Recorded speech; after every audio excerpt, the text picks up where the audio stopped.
Muhminun suresi Mekke'de nazil bolgan. Cami 118 ayet. Nahayeti şefqatlik ve mehriban Allah'ın ismi bilen başlayman. Müminler hakikaten baxtga erişdi. Şundaq müminler ki, ular namazlarda Allah'ın uluqlığıdan sür besip ketkenlikten ayminip turguçlardır. Ular bihuda söz, bihuda işten jirah bolguçlardır. Ular zakat bergüçilerdir. Ular evretlerini haramdan saxlıguçlardır. Yani evretlerini faqat xotunlardan, çörlerden başqalardan saxlıguçlardır. Bular bilen yaqinchilik qilguçilar malamet qilinmaydi. Bunun sırtıdan cinsi talabni qandırışni talab qilguçilar haddidan oshquchilardir. Ular, yani müminler özleriga topshirilgan omonatlarga va bergan ahdiga rioya qilguchilardir. Ular namozlarini vaqtida taktil arkon bilan ado qilguchilardir. Ana shular, ya'ni yuqorqi sifatlarga ega müminlar nozu-ne'matlik jannatning varislaridir. Ular yuqori darajalik jannat Firdavsga varislik qiladi. Firdavsda mangu qoladi. Biz insonni haqiqatan layning jafiridan yaratdik. Ondan uni bir puxta qarorgoh, ya'ni bachidonda joylashgan obi ma'ni qildik. Ondan obi ma'nini laxti qonga aylantirdik. Ondan laxti qonni parcha go'shga aylantirdik. Ondan parcha go'shni so'ngakka aylantirdik. Ondan so'ngakka go'sh qo'ndirdik. Ondan uni jon kirgizib boshqa maxluqqa aylantirdik. Eng mahir yaratquchi Allah hikmat va qudrat jihatdan ulug'dir. Ondan sizlar cho'qim o'lisizlar. Ondan sizlar haqiqatan qiyomat kuni qabranglardan turg'izilsizlar. Biz haqiqatan sizlarning ustinglarda 7 qavat osmonni yaratdik. Biz maxluqotdan g'ofil emasmiz. Biz bulutdan hojatga qarab yomg'ir yog'dirdik. Uni zaminda to'xtatdik. Uni quritib etishga albatta qodirmiz. Shu yomg'ir bilan sizlarga xurmo bog'chilari va uzum bog'chilarini yetishtirib berdik. Sizlar uchun u bog'larda nurg'un mevalar bor. Ulardan yeysizlar. Shu yomg'ir bilan Tursinadan chiqadigan zaytun daraxtini o'stirib berdik. Uningdan may chiqadi. Jiguvchilar nonlarini shu may bilan maylaydi. Çarvılarda haqiqatan sizlarga ibrat bor. Ularning qo'rsig'idagi narsalar, ya'ni sutlar bilan sizlarni sug'urmiz. Ularda sizlar uchun nurg'un manfaatlar bor. Ularning go'shini yeysizlar. Ular, ya'ni to'ga va o'kizlar bilan quruqliqda, kema bilan dengizda yuk to'shaysizlar. Biz haqiqatan Nuhni qavmiga payg'ambar qilib avatdik. Nuh aytdi: Ey qavmim, yalğız Allah'a ibadet qılınlar. Sizlarga uningdan boshqa hech ma'bud barhaq yo'q. Allah'ның azabından qorxmamsizlar. Uning qavmidagi imonsiz kattalar aytdi: Bu faqat sizlarga o'xshash bir insondir. U sizlardan ustun bo'lib olmoqchi. Agar Allah payg'ambar avatishni xolisi edi, albatta farishtalarni avatdi. Bundaq so'zni burunqi ota-bovlarimizdan anglagan emasmiz. O faqat bir majnundur. Sizlar uni bir mezgil kutinglar. Nuh ularning iymon etishidan umidini uzgandan keyin Parvardigorim, ular meni yolg'onga chiqarganliklari uchun menga yordam bergin dedi. Biz Nuhqa: Bizning ko'z oldimizda vahiyimiz bo'yicha kema yasig'in. Bizning buyruqimiz yetib kelgan va tonurdan suv etilib chiqqan chaqda hayvonlardan erkak kishi bo'lib bir juftdan elib olgin. Oilangdagilarni mo elib olgin. Ularning ichidagi halok bo'lishga hukm qilinganlar buningdan mustasno. O'zlariga zulm qilganlar to'g'risida menga so'z ochmag'in. Ya'ni ularga shafaat qilmag'in. Ular cho'qim to'pon balasida g'arq qilinadi deb vahiy qildik. Sen bilen billa bolgan müminler bilen kemiga chiqqan chig'ingda jimi hamdu sana bizni zolim qavmdan qutqizgan Allohga xosdir degin. Hamda ey Parvardigorim, meni muborak manzilga tushirgin.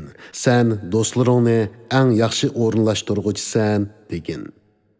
Haqiqatan buningda, ya'ni Nuhning ummatining ishlarida aql egalari uchun nurg'un ibratlar bor. Biz bandalarni, payg'ambarlarni avatish bilan albatta sinaymiz. Ularni halok qilgandan keyin boshqa bir qavm paydo qildik. Biz ularga o'zlarining ichidan bir payg'ambarni, ya'ni Hudni avatdik.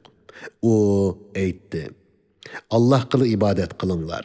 Sizlarga uningdan boshqa hech ma'bud barhaq yo'qdir. Allohning azobidan qo'rqmamsizlar. Uning qavmining kafir bo'lgan, oxirat muloqotini yolg'onga chiqargan va bu dunyoda biz tarafdan bayoshat turmushga ega qilingan qatlari aytdi. Bu faqat sizlarga o'xshash bir insondir. U sizlar yeganni yeydi, sizlar ichganni ichidi. Agar sizlar o'zinglarga o'xshash bir insonga itoat qilsanglar, shubhisizki, u chaqda sizlar cho'qim ziyon tortquchilarsizlar. U sizlar o'lib to'piga va quruq ustixonga aylangandan keyin tirilsizlar deb ogohlantiramdi. Sizlarga ogohlantirilgan ish to'limi jiroqdir. Bizning mushu dunyodagi hayotimizdan boshqa hayot yo'qdir. Biz o'limiz va tirilimiz. Ya'ni bir tarafdan o'lib turmiz va bir tarafdan tug'ilib turmiz. Biz qayta tirilmaymiz. U faqat Alloh nomidan yolg'onni to'qigan odamdir. Biz uningga ishonmaymiz. Hud aytdi: Parvardigorim, ular meni yolg'onga chiqarganliklari uchun menga yordam bergin. Alloh aytdi: Ular uzunga qolmay kafir bo'lganliklariga nadomat chekidi. Ular haqliq ravishda qattiq ovoz bilan halok bo'ldi. Ularni biz lo'ja qilib etdik. Zalim qavm Allohning rahmatidan yiroq bo'lsin. Ularni halok qilgandan keyin boshqa bir qavmlarni paydo qildik. Har qanday ummat halok bo'lish vaqti kelmay turib halok bo'lmaydi. Halok bo'lish vaqtidan o'tib ketmaydi. Andın bizning payg'ambarlarimizni orqa-marqa avatdik. Har ummatga uning payg'ambari kelgan chaqda ular uni inkor qilganlikdan ularni orqa-marqa halok qildik. Ularni kishilarga hikoya qilib qoldirdik. İman etmaydigan qavm Allohning rahmatidan yiroq bo'lsin.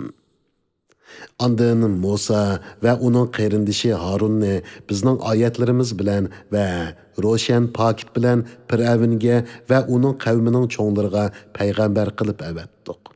Ular hakavurlik qilib imondan bosh tortdi. Ularmi takabbur qavm edi. Ular bizga o'xshash ikki oddiy insonga iymon aytamdiq. Halbuki ularning qavmi bizning qulga o'xshash xizmatchilarimizdir deyishdi. Ular bu ikkisini, ya'ni Musa bilan Harunni inkor qilishdi. Shuning bilan ular halok bo'ldi. Ular, ya'ni Bani Isroilni hidoyat topsin deb biz haqiqatan Musaga kitob, ya'ni Tavratni ato qildik. Biz Maryamning o'g'lini, ya'ni Isoni va uning onasini, ya'ni Maryamni kamoli qudratimizning dalili qildik. Ularni tüp-tüz, iqin suluq bir igiz joyga o'rinlashtirdik. Ey payg'ambarlar, halal narsalarni yanglar, yaxshi amallarni qilinglar. Men haqiqatan sizlarning qilgan amallaringlarni obdan bilaman. Ey payg'ambarlar jamoasi, sizlarning dininglar haqiqatan bir dindir. Men sizlarning parvardigoringlardirman. Mening azobimdan qo'rqinglar. Ular, ya'ni ummatlar diniy jihatdan nurg'un firqalarga bo'lindi. Har firqa o'z dini bilan xushaldir. Ularni o'lganlariga qadar gumrohlikda tark etgan. Ular bizning ularga mol-mulk va avlodlarni berganligimizni o'zlariga tez yaxshilik qilganlik deb o'ylamdi. Hargiz undaq emas. Ular uqmaydi. Haqiqatan Parvardigorning ayvisidan qo'rquvchi kishilar, Parvardigorning oyatlariga ishonguchi kishilar, Parvardigorga sherik keltirmaydigan kishilar, sadaqa berdigan, ammo Parvardigorning dargohiga hisob berish uchun qaytib bordiganligidan dillari qo'rqib turadigan kishilar. Ana shular yaxshi ishlarni qilishga aldirg'uvchilardir. Yaxshi ishlarni boshqalarning oldida qilishga tirishquchilardir. Biz insonni faqat toqati yetadigan ish qila taklif qilamiz. Bizning dargohimizda haqni so'zlaydigan kitob, ya'ni bandalarning yaxshi yomon ishlari xotirlangan nomi amal bor. Ularga savabini kemaytib etish yoki azobni oshirib etish bilan qilcha zulm qilinmaydi. Ular, ya'ni gunohkor kuffarlarning dillari buningdan, ya'ni Qur'ondan g'aflatdadir. Uningdan, ya'ni kufridan boshqa ular kelajakda nurg'un yomon ishlarni qiladi. Ularning boylarini azob bilan jazolagan vaqtimizda nagah ular faryod qiladi. Ularga aytiladi: "Bugun faryod qilmanglar. Haqiqatan sizlar bizning yordamimizga erisholmaysizlar. Mening oyatlarim sizlarga o'qib beriladi. Uni anglashdan yuz o'rib, orqanglarga chekinib olatdinglar." Ular haram akli bo'lganligi bilan faxrlanib imondan yuz o'riydi. Kashlik paranglarda yomon so'zlarni qiladi. Ya'ni Qur'onga ta'ni qiladi. Payg'ambar alayhissalomni so'kidi. Ular haq kalam, ya'ni ulug' Qur'on ustida cho'nqur fikr qilmadimi? Yoki ularga Alloh tarafidan ota bovlariga kelmagan yangi narsa keldimi? Yoki ular o'zlariga kelgan elchini tunimay uni inkor qilyapti? Yoki ular uni majnun deyishamdi? Hargiz undaq emas. Ularga u haqiqatni ilib keldi. Ularning to'lisi haqiqatni yomon ko'rdi. Agar haqiqat, ya'ni Qur'on ularning nafs xohishlariga bo'ysundigan bo'lsa, albatta osmonlar, zamin va ulardagi maxluqotlar xarob bo'lgan bo'ladi. Undaq bo'lgani yo'q. Ularga vaz-nasiyatni o'z ichiga olgan Qur'onni ato qildik. Ular o'zlariga vaz-nasiyat bo'lgan Qur'ondan yuz o'riydi. Yoki sen ulardan elchilikni yetkizganligingga haq talab qilamsan. Ya'ni ular shundoq gumon qilamdi. Parvardigoringning sana bergan ajri yaxshidir. Allah rizq berguchilarning yaxshisidir. Sen albatta ularni to'g'ri yo'lga da'vat qilsan.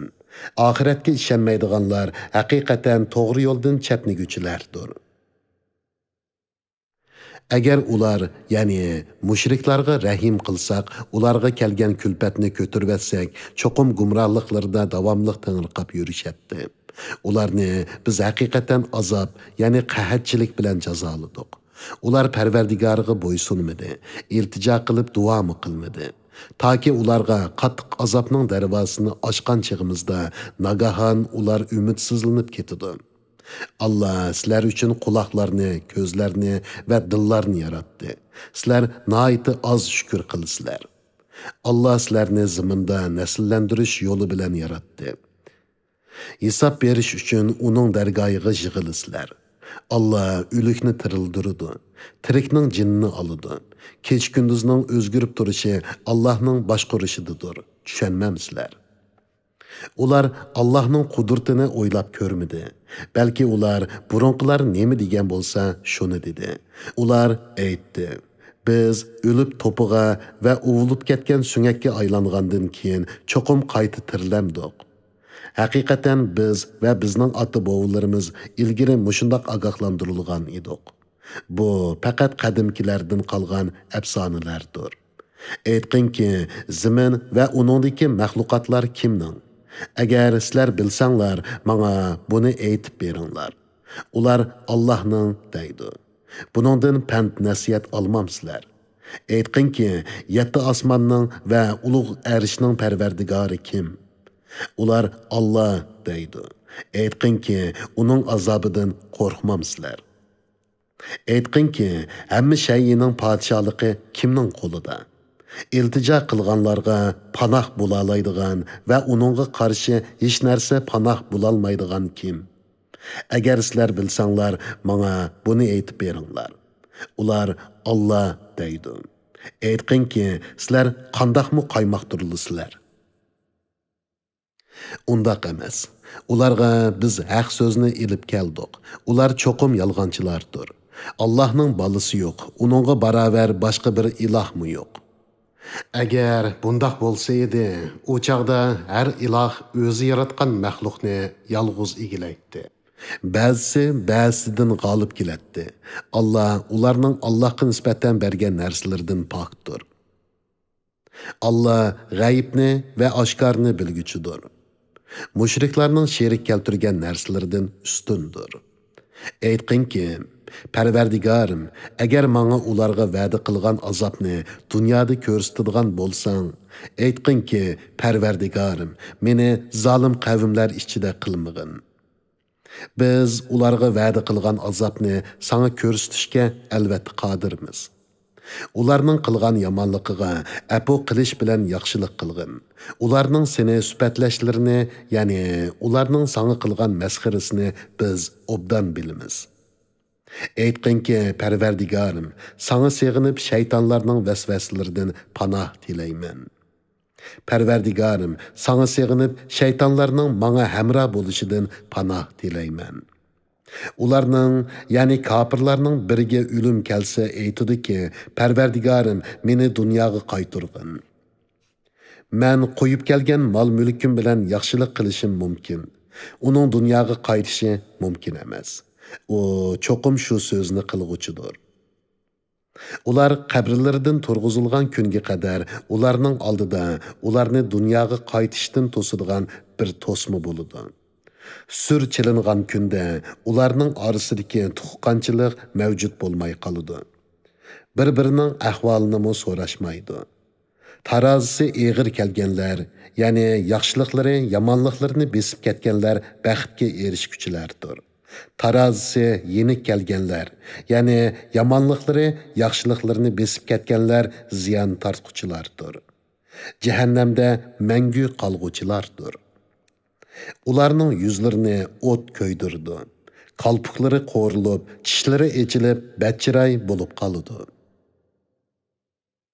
Ularga, sizlarga dunyoda mening oyatlarim o'qib berilgan, sizlar uni shuncha ro'shan turuqliq inkor qilgan emasmidinglar, deyiladi.